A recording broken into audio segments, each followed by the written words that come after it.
Assalamualaikum warahmatullahi wabarakatuh. Halo teman-teman, apa kabar semuanya? Semoga semuanya pada sehat walafiat, pada lancar rezekinya, pada dipanjangkan umurnya, pada soleh-soleh anaknya, pada cantik-cantik istrinya. Oke, bertemu kembali bersama saya di kanal Suara Kaki Lima. Ya, sebelumnya saya ucapkan terima kasih kepada semua teman-teman yang sudah support kanal Suara Kaki Lima ya, yang sudah nge-share, yang sudah komen-komen, biar hater gak apa-apa, yang sudah nge-like, ya makasih banyak pokoknya. Eh, Dukungan kalian itu bikin nyong semangat. Oke, pada kesempatan kali ini saya akan mengulas satu video, ada videonya Burhanuddin Muhtadi. Ini sudah gak lama ya videonya. Dalam video pendek sudah saya ulas ini tentang surveinya Burhanuddin Muhtadi. Burhanuddin Muhtadi ini kan ini ya apa namanya direktur lembaga survei indikator politik. Oke teman-teman, kita lihat dulu videonya dari paparan Pak Burhanuddin Muhtadi. Oke, cuing. Di antara presiden-presiden yang sudah menyelesaikan jabatannya, siapa yang paling banyak dibicarakan di publik? Pak Jokowi. Saya dengan sadar mengatakan ini meskipun seringkali dibully ya, dianggap pro Jokowi dan seterusnya. Data adalah data, ya. Dan saya datanya memang meskipun turun tingkat kedisukaan terhadap Pak Jokowi, tetapi 83% orang yang suka sama Pak Jokowi, bahkan setahun setelah dia tidak lagi menjadi presiden, dan bahkan setelah diserang dengan berbagai macam isu, 83% itu besar gitu. Dan itu yang menjelaskan mengapa dibanding Ibu Mega, dibanding Pak SBY, Pak Jokowi masih muncul dalam perdebatan politik di media dan medsos. Disaksikan ya dengan secara seksama. Sudah disimak itu. Pak Burhanuddin Muhtadi mengatakan bahwa di antara presiden-presiden yang sudah yang menyelesaikan jabatannya, yang masih jadi perbincangan publik hingga kini itu ya Pak Jokowi gitu. Memang Pak Jokowi itu unik banget ya. Coba bayangkan, presiden dari presiden yang ini aja lah, yang kesini. Dari Presiden Megawati ya, dari Megawati yang masih hidup lah, kemudian Pak SBY, kemudian setelah Pak SBY kan Pak Jokowi kan.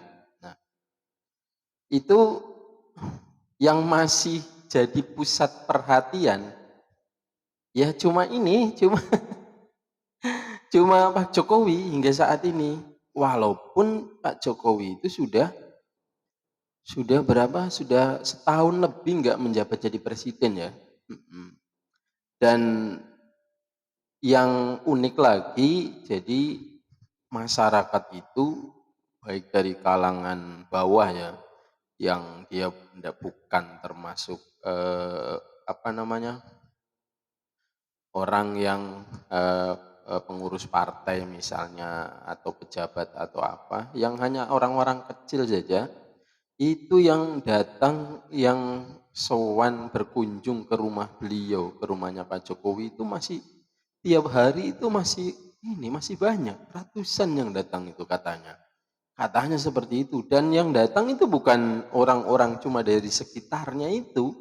Kalau cuma dari sekitarnya kan mungkin ya karena mempernya lah gitu, ada mempernya, ada wajarnya gitu. Ya wajar orang sekitarnya, dia orang situ merasakan langsung sentuhannya dan lain sebagainya. Tetapi yang datang ke situ dari Sabang sampai Merauke itu ini menunjukkan bahwa kebijakan-kebijakan Pak Jokowi ini langsung dirasakan oleh seluruh rakyat Indonesia dari Sabang sampai Merauke. Itu kalau seandainya kebijakannya itu tidak bisa dirasakan oleh rakyat Indonesia dari Sabang sampai Merauke, itu apa namanya fenomena-fenomena unik kayak gitu nggak akan ada, itu nggak akan ada eh, orang dari jauh-jauh gitu, ada yang dari Sumatera datang ke mana?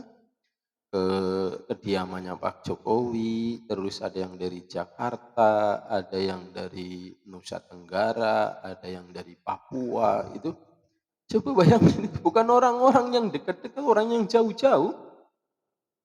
Ya itu teman-teman, jadi dari sini kita baca secara logika itu, artinya orang mau datang ke sana kan berarti mereka itu sudah merasakan kebijakan Pak Jokowi yang dirasakan pro rakyat misalnya, kan banyak itu. Di antaranya ya BBM satu harga misalnya. Ya orang Papua ya berterima kasih banget gitu, karena kabarnya dulu kan 1 liter di Papua itu harganya kan 60.000 gitu kan. Terus hilirisasi, terus itulah, itu yang gede-gede, yang kecil-kecil saja ya, yang kecil-kecil. Program dana desa itu kan, itu langsung kita rasakan loh. Jalan-jalan di lorong-lorong, di pelosok-pelosok yang tadinya mblekuk-mblekuk gitu, sekarang udah keras, ditimbun dengan ini, belum diaspal, tapi sudah ditimbun dengan batu-batu koral itu, batu-batu koral. Talutnya samping kiri kanannya itu sudah dipasang talut, jadi lebih kokoh lagi gitu kan. Meskipun belum diaspal, itu kan sudah ini sekali. Dulu kita itu lewat kalau mau ke pelosok itu motor itu ya wis alah bela beto, apa namanya, udah lumpur tok itu. Tapi alhamdulillah sekarang udah nggak ada lumpur-lumpur di jalan, itu sudah nggak ada. Pokoknya yang geliser ya paling geruduk-geruduk lantaran banyak batunya itu. Nah, beda dengan di aspal ya.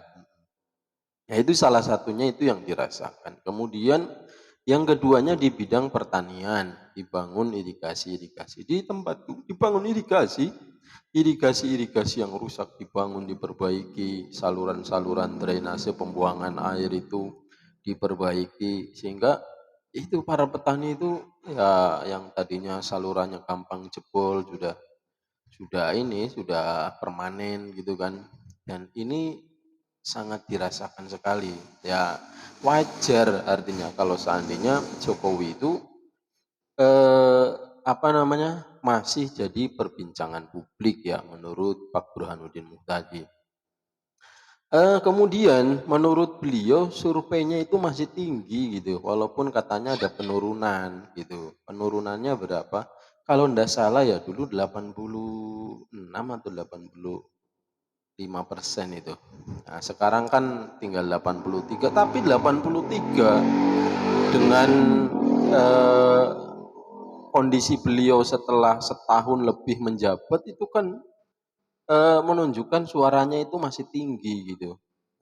Tingkat kesukaannya itu masih tinggi gitu. Kemudian yang selanjutnya apa namanya? Yang selanjutnya adalah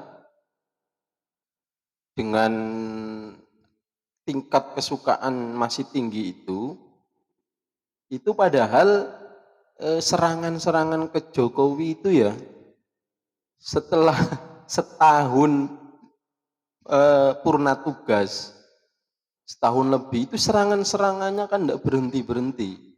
Ya bayangkan dari serangan ijazah palsu ya, ijazah difitnah ijazahnya palsu itu kan dari mulai sebelum purna tugas. Waktu itu kan ada pernyataannya Pak Jokowi kepada siapa lalu itu, yang mengatakan sudah biarin aja, paling nanti kalau sudah saya selesai jadi presiden paling ya sudah nggak ada lagi gitu kan. Tapi ternyata malah makin makin ini serangannya itu makin banter gitu kan. Hingga sekarang. Nah sekarang beberapa waktu lalu diserang lagi dengan isu kereta cepat Wus gitu kan. Kereta cepat Wus, hanya kemudian isu tersebut tiba-tiba mereda setelah Prabowo Subianto itu langsung menyatakan bahwa pemerintah bertanggung jawab gitu kan. Langsung mereda gitu. Menurut saya ini sakti banget ini ucapannya Pak Prabowo, tiba-tiba langsung diem gitu kan.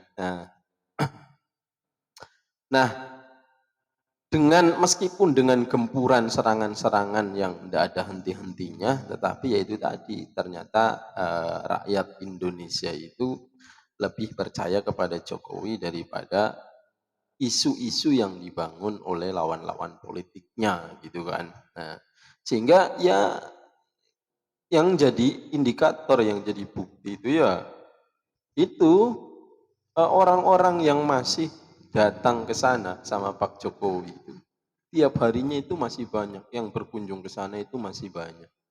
Entah itu dari pengurus partai atau mungkin yang mau nyalek atau apa gitu kan. Banyak banget para politisi-politisi ke sana. Ini menunjukkan kan beliau adalah sosok satu figur yang mungkin apa namanya, secara taktik, secara teori politik mungkin orang-orang itu menganggap memang ya jitu banget ya. Bayangkan kondak jitu bagaimana, Pak Jokowi itu bukan apa-apa sebelumnya.